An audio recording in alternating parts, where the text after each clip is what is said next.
l'Afrique du Sud, le départ de la Volvo, tout ça. Donc je me suis dit, tiens, si on allait faire un peu les touristes et aller visiter un peu le pays.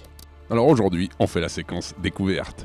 Bien sûr, comme vous êtes un touriste vachement bien préparé, vous commencez par vous paumer complet dans les rues de la ville. Mais bon, ça, on ne se refait pas.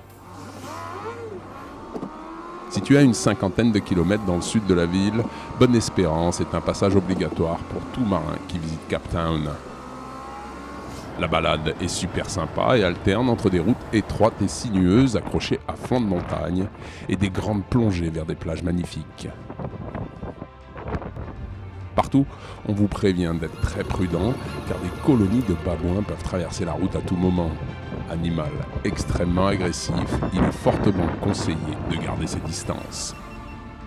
Quand vient l'heure de manger, le mieux c'est quand même de stopper chez le local du coin. Là, on vous sert le plat typique qui s'appelle pape et sauce, accompagné de poulet. C'est un peu comme l'ugali que vous trouvez notamment au Kenya. En arrivant au fameux cap, vous apprenez que contrairement aux idées reçues, Bonne-Espérance n'est pas le point le plus sud de l'Afrique, ni le point de division entre les océans Atlantique et Indien. Cependant, lorsque l'on suit la côte depuis l'équateur, le cap de Bonne-Espérance marque le point psychologiquement important où on commence à voyager plus vers l'est que vers le sud. Vous regardez le journal de la voile des Stop News. Bienvenue au bureau. Un bureau au bout du continent africain, puisque je suis au cap de Bonne-Espérance, un des 3 caps mythiques il y a pour tous les marins. Alors derrière moi, c'est simple, après cet océan-là, c'est l'Antarctique. Quelques heures après le départ spectaculaire de la deuxième étape, les 7 concurrents de la Volvo Ocean Race, accompagnés des 140 000 joueurs de Virtual Regatta, contournent ce cap mythique en route pour Abu Dhabi. Le Championship Tour 2014 des RC44 a vu la flotte participer à 5 épreuves sur 3 continents. Nous sommes ici à Oman pour l'événement final de la saison des RC44.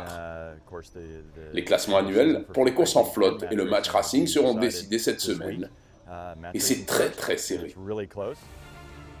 Au matin du dernier jour, l'équipe de Team Nika, avec son tacticien Terry Hutchinson, sont au sommet du classement général après avoir montré une régularité à l'épreuve des balles à Muscat. Une domination qui leur permettra de regarder la dernière course depuis la berge, ayant déjà remporté le trophée à une régate de la fin du championnat. Aucune équipe n'est autorisée à supprimer la dernière épreuve de la saison de leur feuille de match annuelle. Les positions sur le podium sont loin d'être acquises. Le champion sortant, Team Aqua, semble avoir le championnat annuel en poche, mais il se prend les pieds dans le tapis lors de la dernière journée. Avec Cameron Appleton à la tactique, Team Aqua parvient à se ressaisir et remonte à la seconde place avant la ligne d'arrivée. Ce faisant, Team Aqua défend son titre de champion des RC44 avec succès et sera à nouveau le Defender l'année prochaine. C'est la 4e fois que cette équipe soulève le trophée annuel depuis qu'il a rejoint la classe en 2007. Rendez-vous la semaine prochaine, même heure, même endroit. D'ici là, au revoir et bon vent.